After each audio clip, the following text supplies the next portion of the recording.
Hello, welcome to the fine-grained encryption control for enterprise application presentation. My name is Frederick Knight, and I am presenting with Festus from Intel.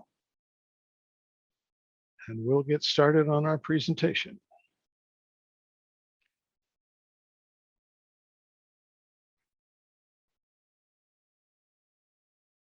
All right, thank you, Fred.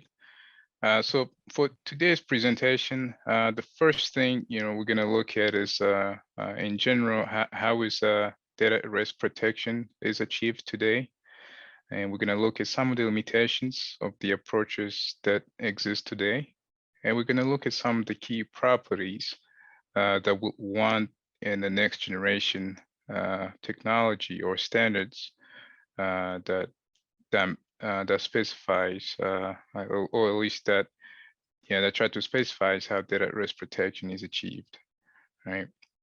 So we're going to follow that up with some review of what KPIO is, which is the main topic today.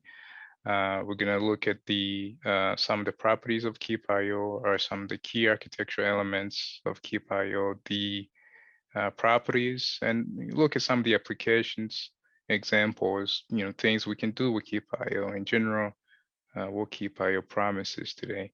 And Fred will jump in and continue with some low-level details around KPIO specification, some of the KPIO interactions with IO architectures, and then we conclude with a look at the status of the specifications. KPIO specification in various standards bodies currently working on KPIO. So yeah, let's get going. I think next slide. All right. So current approaches to data at rest protection at a high level.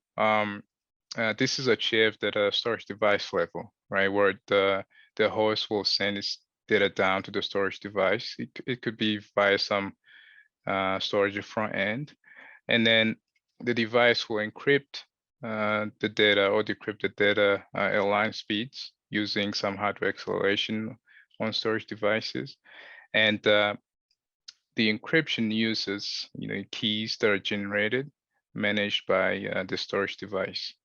And on the top of that, we've seen different technologies that may build up on this model to offer some additional security services, such as authentication, access controls, and the ability to associate media encryption keys to LBA ranges or namespace. So TCG OPPO is one example that does this, right? But as you can see from this diagram, there are some areas in this model that would like to improve, right?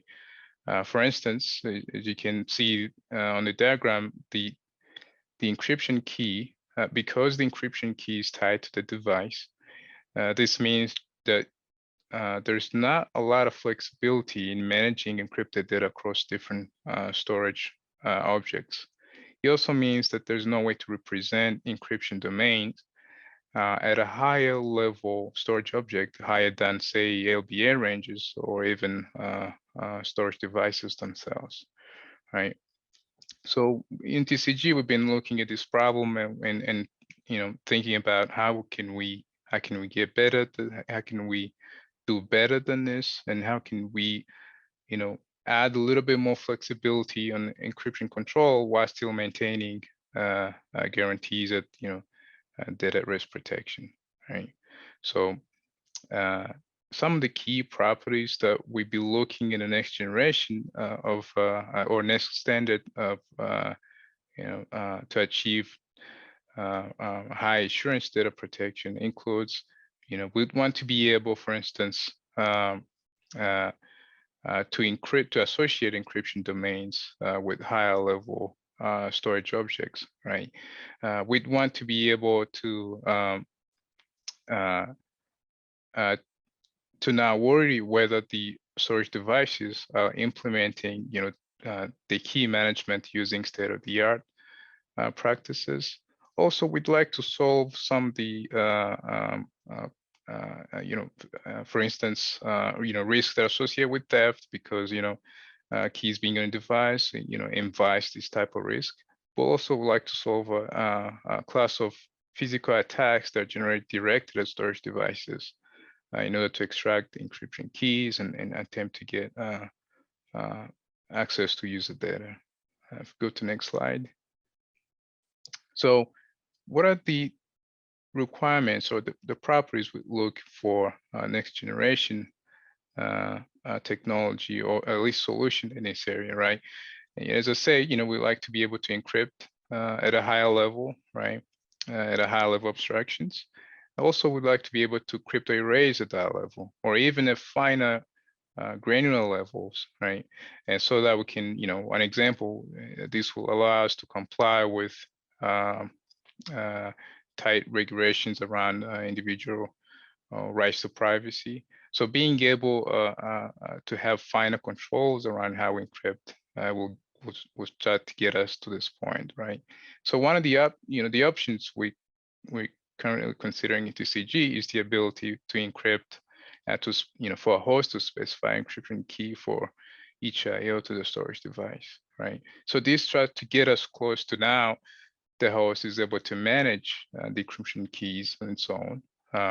That means the host, has the flexibility to encrypt at, various abstraction levels, also while still, leveraging the, encryption acceleration in the storage device, right?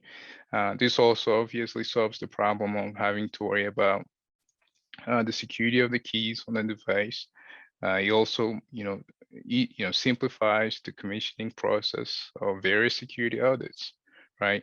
So this is, with these properties, KPIO start getting close to this. So, and if we can go to the next slide to really introduce KPIO. So with KPIO, the general concept is the ability for a host to generate, manage, and securely downloads keys, encryption keys to the storage device's key cache, and on subsequent I/O, being able to select which key to be used during user data encryption and decryption.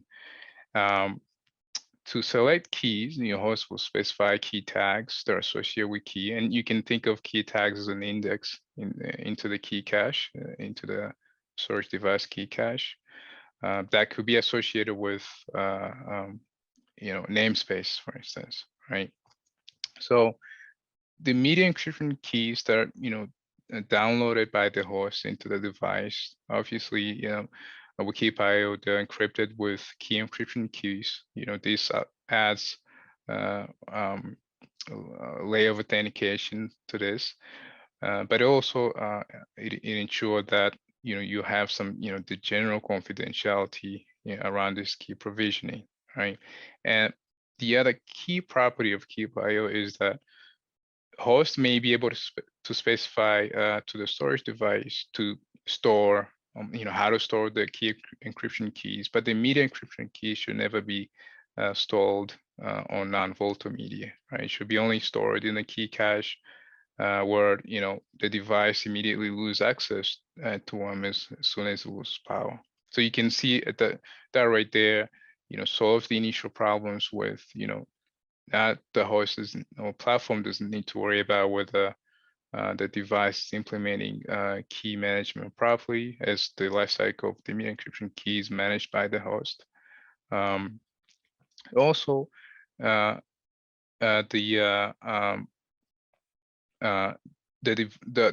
host is now able to maybe reuse the key across different storage objects, the same key across different storage objects. So these start getting closer to being able to manage encrypted data across multiple storage objects, but also a higher level of abstractions, right? So next slide. So some of the key architectural elements of KPIO is obviously, we need the ability to specify key data and to download that into the device, right? And we need to be able to then come up with a scheme. How do we associate, the keys to namespaces? But also you need to be able then to select which key to be used per IO, right?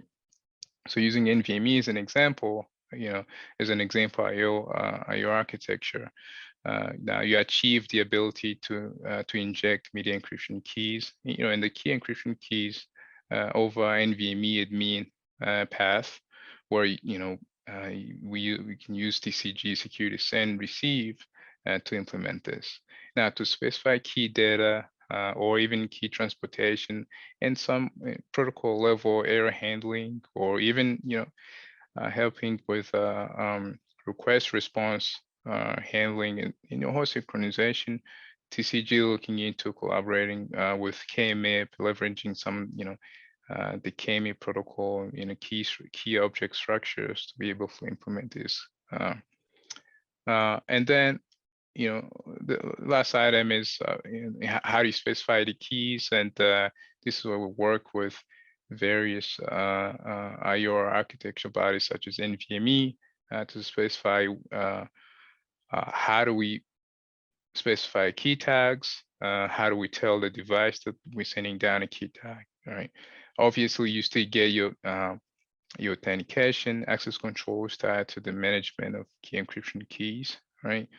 And you're still leveraging, the on-device hardware acceleration to perform the encryption. So you get the benefit of software flexibility, key management, and you still get the benefit then on hardware level, storage device level, to leverage, encryption acceleration, right?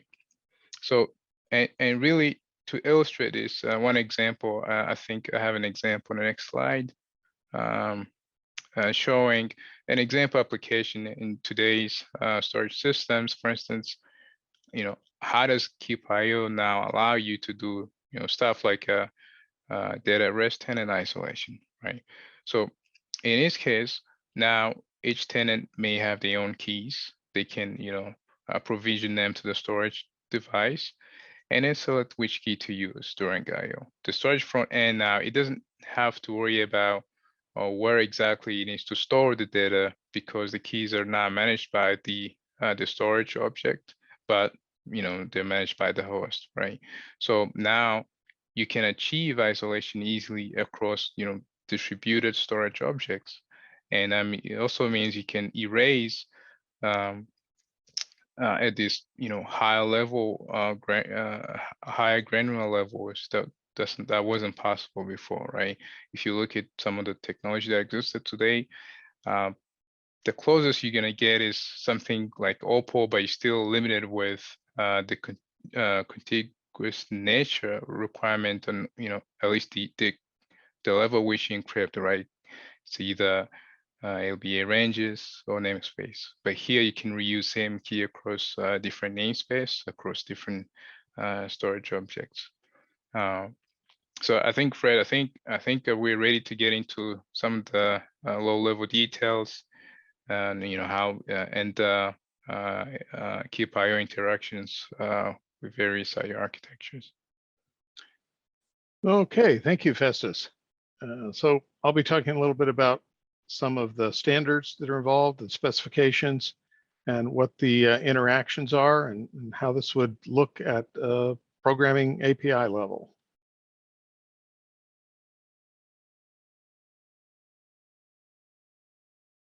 So as with most features in storage devices, the host has to know that it's there. So there's some form of discovery involved in detecting this capability. Those things the host needs to know, like the number of key tags that are supported by the device, what the alignment and granularity requirements are going to be for the operations, because there are some encryption algorithms that have some requirements associated with the size of the operations that are done. So there's two methods, two parts of it. In NVMe, we have the identify command, which includes information about the namespace, about the controller, what its capabilities are, what some of those granularity requirements are. We also have the TCG Discovery process, which uses the security send and receive commands. That helps with the authentication process, knowing that that's required. The level 0 discovery methods are used through security receive to detect what the capabilities of the device are and what the security characteristics of the device are. So those are the methods that is used by the host to determine that the key per IO capability exists within the device and what the constraints and characteristics are of it. So then to use the keys within a device, they have to be loaded into the device. So there are security send command functions to be able to take a key and to be able to associate it with a key tag and get that key loaded into the device. So here's some examples of some big long keys. You can see they're sort of all the same. Just to make it easy, the last few digits have been changed to make sure that we've got different keys, and they're associated with different key tags. In this case, we have a device that supports 7 keys. This is probably not a very realistic device. You're probably going to have devices supporting 1,000 or 2,000 or more keys, but this is convenient because 7 fits on the screen for this example. So we've loaded it with key tags of various values, and we've associated those key tags with particular media encryption keys. So of course, the process of loading these media encryption keys also involves a key encryption key to make sure that those keys aren't going over the wire in plain text, to make sure that there is a secure method of getting that media encryption key into the device. So in the case of the applications that Festus showed us earlier, he's got a bunch of applications running there, and they're obviously going to need more than just 7 keys. So there's going to need to be a way to load different keys in. In this case, you can see key tag 1, key tag 2, and key tag 100 are still the original keys that we loaded in, but now a new application has come along and loaded 4 different media encryption keys into the device and associated those with 4 new key tags: 1010, 1030, 2000, and 2170 are the new key tags that have been loaded into the key cache. So the other keys that used to be loaded in there no longer exist in the device. They're just no longer available. They're still in the host, in the key management database that exists in the host, and they can be reloaded into the device if that data needs to be accessed. But again, it's the host that's keeping track of which keys have been loaded and therefore which data can be accessed at any given point in time. So obviously, every command that can do IO is going to need to be able to specify a key tag. So here we have our key cache. So anytime we do any of these commands, the compare command, the copy command, the verify command, read command, write zeros, or zone append, all of those commands are going to need to be able to specify which key tag to use to perform the operations associated with that command. So there's also going to be an indicator to indicate that a key tag is present. So these commands still need to operate when there is no key tag, but they also need to be able to indicate that that key tag should be used to find the media encryption key so that the encryption and decrypt operations can proceed.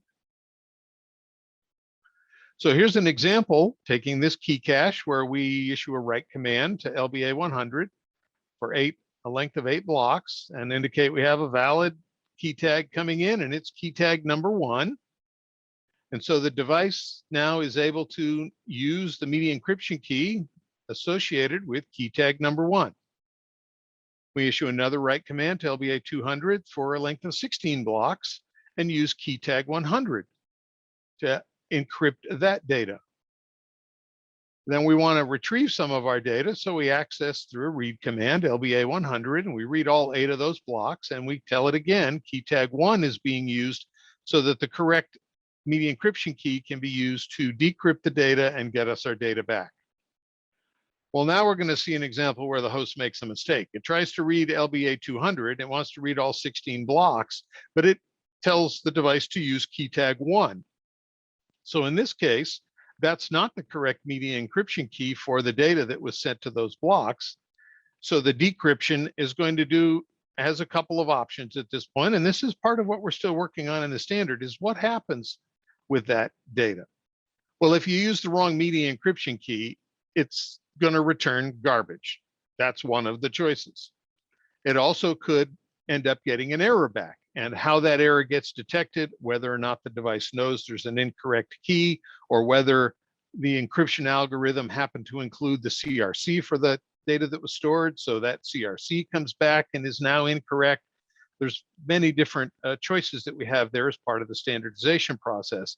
But basically, if you specify the wrong media encryption key, you're not going to get your data back. You're going to get something else, either garbage or an error. So then the host does the right thing, issues its read command to LBA 200 for a length of 16 blocks. It specifies key tag 100. And so that now is the correct media encryption key, so that the decryption can return the correct data back to the host.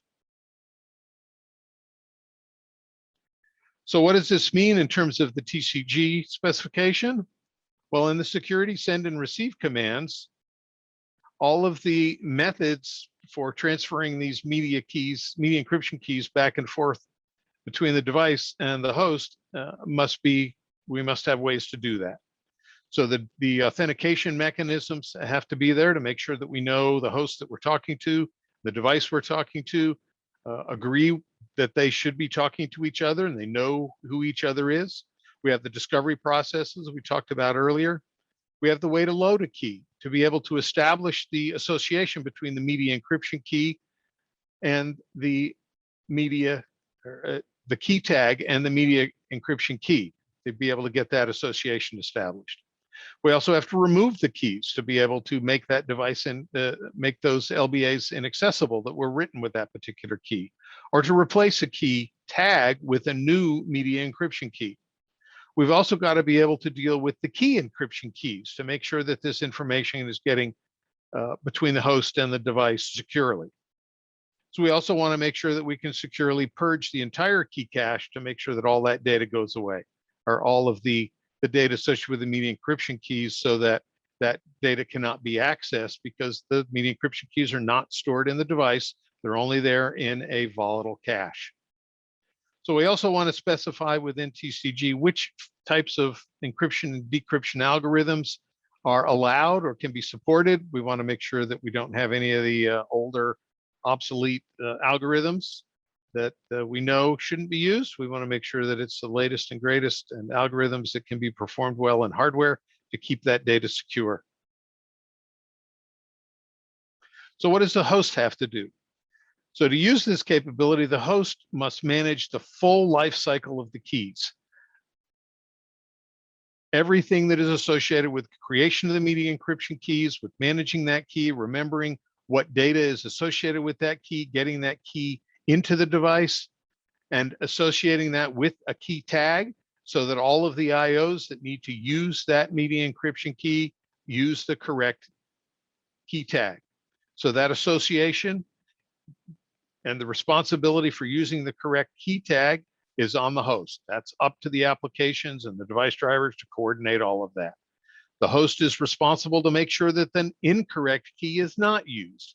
So if the key cache size is smaller than the number of key tags that are needed for a particular set of applications, there's going to be some changes in that cache. The contents of that cache are going to be changed, and the host is responsible for coordinating that. There must be synchronization to make sure that commands in flight don't try to use key tag values that are being changed. And of course, as we've already seen, there's going to be the possibility of some new errors. The host may use an invalid key tag. It may use a key tag that's larger than something that the device supports, if it has some bugs in it or something. So if it tries to use a key tag for which there's no media encryption key that's been loaded, then the host is going to have to deal with that situation. All of that has to be managed by the host to make sure that the correct key tags are used, so the correct media encryption key can be used to access the data, to encrypt or decrypt. So some of this is still being worked out in the committees. So some of the details of the media encryption key and the key encryption key loading processes, we've discussed different ways to do that with some TCG specific methods, whether there are some KMIP based methods that should be used, or whether there is something completely different. So how to handle the concept of detecting that an incorrect media encryption key has been used. We've looked at several different ways to be able to do that. One possibility is just returning incorrect data. When you encrypt it with one key and decrypt it with a different key, then you're just not going to get the correct data. The idea of encrypting the data after the CRC has been attached. So if you decrypt it with the wrong key, then you end up with something that looks like a media error because the CRC is wrong. We've also talked about associating UUIDs with the media encryption keys and using that to be able to detect incorrect media encryption keys. So there's a lot of ideas that are going on in the discussions. And the most important thing in this slide is to realize that this is still a work in process, that some of these things are still in flux and it's still can change. So as far as NVMe is concerned and the NVMe committee, there's a lot of that work that is very near completion. How to specify the key tag value in the IO commands, how to indicate that you are specifying a key tag value. That work is quite far along. In TCG, we still have a lot of work that we're doing, still a lot of decisions that are being made. And so we do welcome you to come and join us at TCG to continue those discussions. The other thing I want to point out, if you're watching this at its original release, that this afternoon at 3 p.m. Pacific time, there is a special security birds of a feather session. If you're not watching this during that initial release session and you've joined it as a result of watching the recording, then you'll have to go find that session as well. So the other questions that have come up is, since this is TCG and this is security protocol send and receive, couldn't this all be added to SCSI or SATA or some of those other types of IO architectures that are being used with the self-encrypting drives today? And yes, because the TCG architecture is the same across all of the different IO architectures, that would be possible. It would require a bunch of new work for SCSI to be able to carry things like the key tag, and for the SATA command set, the ACS command set to have a way to carry that key tag. But at this point, we don't have any vendors or any applications that have shown interest in undertaking doing all of that extra work. So if you have an interest in doing that, then you could bring those requirements in as well. But we are trying to design it in a way that that would be possible, although it's not planned at this point. So the key takeaways: know that the KPIO SSC is being defined in such a way that storage devices that do work with the Opal SSC and are compatible with that they would be able to easily add KPIO SSC. It is primarily intended for protecting the confidentiality of the data at rest, so that if it leaves the control of the owner, that data cannot be accessed. So in this case, those media encryption keys are not stored in the device in any permanent way. If the device is yanked, if it falls off the back of a truck, once it loses power, all of those media encryption keys are gone. So it is a finer grained approach to let the encryption happen on a per LBA basis, on a per IO basis, so that virtual machines, different applications, different users can have their data encrypted with their own keys, so that multi-tenancy usage model is much more easily used than with some of the existing technologies. And of course, we're using a standards-based approach so that multiple vendor interoperability can be achieved, so that you don't get any kind of vendor lock-in.